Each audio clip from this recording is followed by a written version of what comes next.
Hello everyone, I'm Bruffy1322 and this video is going to show the fastest fully upgraded motorbikes in terms of top speed. We're quickly going to go over the slowest vehicles right now, and as always the position counter is in the top left with the actual top speed the bike achieved in the top right. This video only focuses on straight line performance, so if you're interested in racing where braking, cornering, acceleration are all relevant, click the link in the description for the lap time testing series. And if you want to know more information about this testing, including the extent to which it's accurate and how useful it is for you personally, have a read of the full description as everything that you need is in there.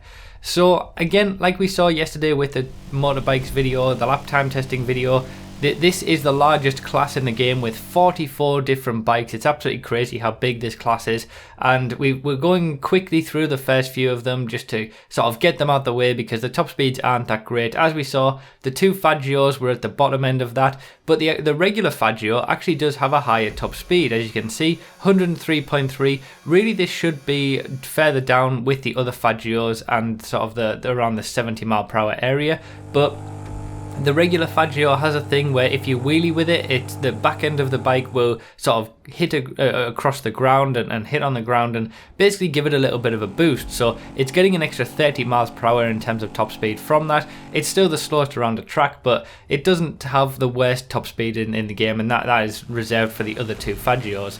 Now, obviously, as we see here again, the Damon, this is, like I said before yesterday, that is the regular Damon, the one that you can buy and was brought into the game recently, and it is actually half a mile per hour slower than the Lost version of the Damon, which you can see here. They're both called Damon in the game, which is a bit confusing, but the Lost version of the Damon has the Lost insignia on the seat and is the only bike in the game that you can't actually buy from the in-game website. You have to find it. So that's just to clarify a little bit about that.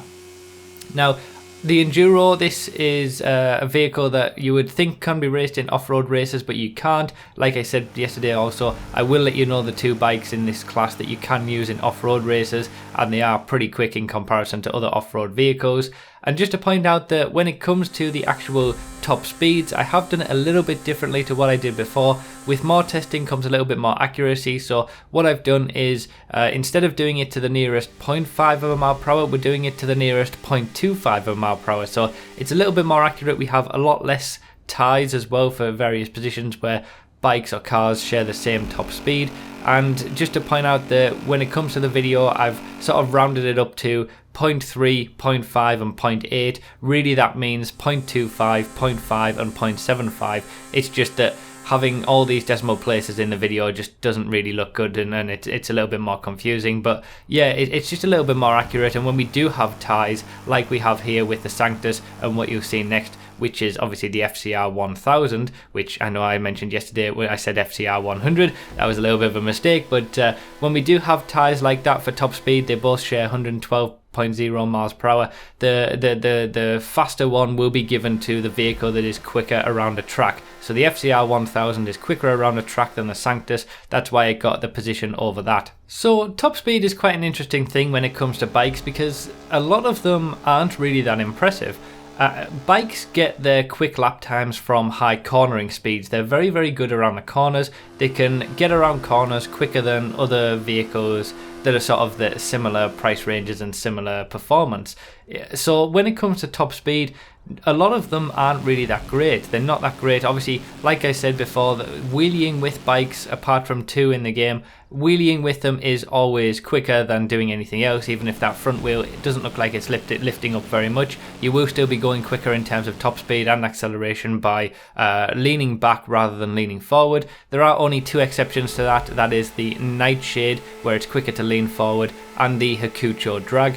Both of those bikes, it's quicker to lean forward instead of leaning back.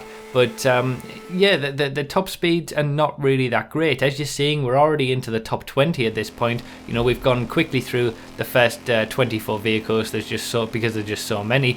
And we're already into the top 20, and we're only seeing a top speed of 114 miles per hour from the Nightblade there. It's not that special in comparison to other classes that we'll see as we go through this series that have higher top speeds for a lot of the vehicles. Having said that, when we get to the end of the video and you actually see the top speeds for the quickest bikes in the game, then it does start to get quite interesting, because we do have some very, very high top speeds at the top end. It's just that lower down and in general, bikes get more of their lap time from cornering rather than top speed, and there's quite big differences between the top bikes in terms of top speed and the bikes that we're seeing now. So we're up to 16th, and with the Defiler, that's one of the new vehicles, 117.0 miles per hour. There's also the kilometers an hour section there if you're interested in that. Obviously, I know that not everybody uses miles per hour, so I've put both of those in. The Sanchez here in 15th place with 117.8 miles per hour is actually one of two bikes that you can use in the off-roads class, and that is a very, very high top speed. It's pretty much on par with the quickest off-road vehicle in the game in terms of top speed, and we've still got one other vehicle to see in this list that can be used in off-road races, and that's really going to be the one that you want to use, but I thought I would just mention it. Double T still doing not too bad with 118.0 miles per hour. Like I mentioned at the very start of the video, if you're interested in how any of these values were calculated, basically the only point that we measure when we're doing these testing is from the first checkpoint to the second checkpoint. So when I'm doing the testing and putting it into video editing software and working out how long it took, I'm only interested in the time it took between the first checkpoint and the second checkpoint, and that determines the top speed of the vehicle. If you're really interested in knowing exactly how they were worked out and how it was all done accurately and scientifically, all the information is down below in the description. So when it comes to the Vindicator and the Electro, I decided to test these without the KERS Power Boost, because it's not that useful in racing terms, but it's even less useful when it comes to top speed, because you're never going to be able to regenerate that top speed back up again in top speed races, because you're never off the accelerator. So you get a tiny little boost that's not really that effective, and you can only use it once throughout the course of a long highway race, for example. So I decided to just leave that out and not test them with that power boost. The Vindicator is not too bad in terms of top speed, in 12th place, but the Electro certainly is much further down the order. We had the Akuma there, which is one of the best bikes around the track, also doesn't have the greatest top speed. And now we come on to the top 10. The Ruffian was in 11th place with the lap time testing, and it does actually sneak into the top 10 when it comes to the top speed, just beating the Akuma. And this is where it starts to get interesting. Obviously, always with these videos, it always starts to get interesting when we get to the top 10. And in 9th place, we've got a little bit of a surprise with the Rat bike. This is pretty much exactly the same as what I was mentioning with the Faggio. So because the Rat bike has a little bit of a bug on it, or just a feature where it sort of hits against the ground a little bit, as you can see there, it's not very smooth, it actually gives it a huge increase in lap time. The Rat bike is actually exactly the same bike underneath in terms of game code as the Wolfsbane, so it would be all the way down there in sort of 40th place with 100 mile per hour top speed, but because it's doing this same thing that the Faggio does, it does get a huge increase in top speed, and that's why it's so high up. Now the Shitaro is in 8th place with a 123.8 miles per hour. The Shitaro's top speed, in comparison to everything else in the bikes class, is pretty good. It's still in 8th place. But in comparison to the top bikes, it's not that great in terms of top speed. Obviously, we saw that it's the quickest around the circuit. And the thing to keep in mind, and it's something that's quite interesting as we see these, is that if you take the top 3 bikes around the circuit that we saw in yesterday's video, and you look at them just on their own in terms of top speed, the top 3 are completely reversed. So you've got to decide whether you want that cornering speed from something like the Shitaro, or you want the high top speed from the number 1 bikes that we're going to see. It's an interesting duality with that, and I never try to talk about what bike you should have for every single situation, because it's going to change. It's going to depend on the track, it's going to depend on what kind of thing that you're doing, and ultimately you need to make that decision. My testing and my information is just to try and help you along a little bit. So we had the Carbon RS in 7th place with a pretty decent top speed. We're starting to get some really high top speeds at this point, and we've got the Gargoyle and the Cliffhanger in 5th and 6th, which are, they're, like I said yesterday, they're pretty much the same bike. They're pretty much the same bike around the track, and in terms of top speed as well, there's barely any difference between them. So you can have either one, whichever one that you like the best.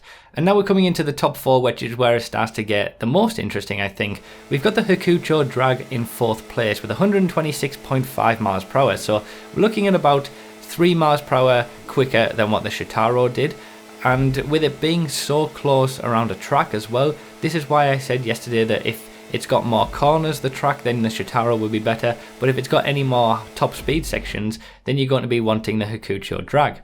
Now in third place we've got the BF400 with 127 miles per hour. This is absolutely insane that you can use this in off-road races. It's not only the quickest around the track in terms of what you can use in off-road races, but it's got an insane top speed, quicker than every other bike in the game apart from 2. A huge wheelie on it. As long as you get that front wheel up, you will be going insanely quick. Now in second place we've got the Hakucho. 131 mile per hour top speed is absolutely insane. It's very quick. It's up there in the top 5 of the quickest vehicles in the entire game in terms of top speed, and it's because it does have a very good wheelie on it, as you can see there. But ultimately it is in second place because the number 1 bike in the game for top speed is the Bati 801, and this is exactly what I was saying earlier, that the Bati 801 is the 3rd quickest bike around the track, but it does have the highest top speed, so you've got to choose what you want in terms of the kind of track that you're racing on and things like that. 131.5 miles per hour is only 0.5 of a mile per hour quicker than the Hakucho, but it does have an insane wheelie on it, as you can see. A very good top speed, and it's just incredibly quick in a straight line, and it actually makes it one of the quickest vehicles in a straight line in terms of top speed in the entire game.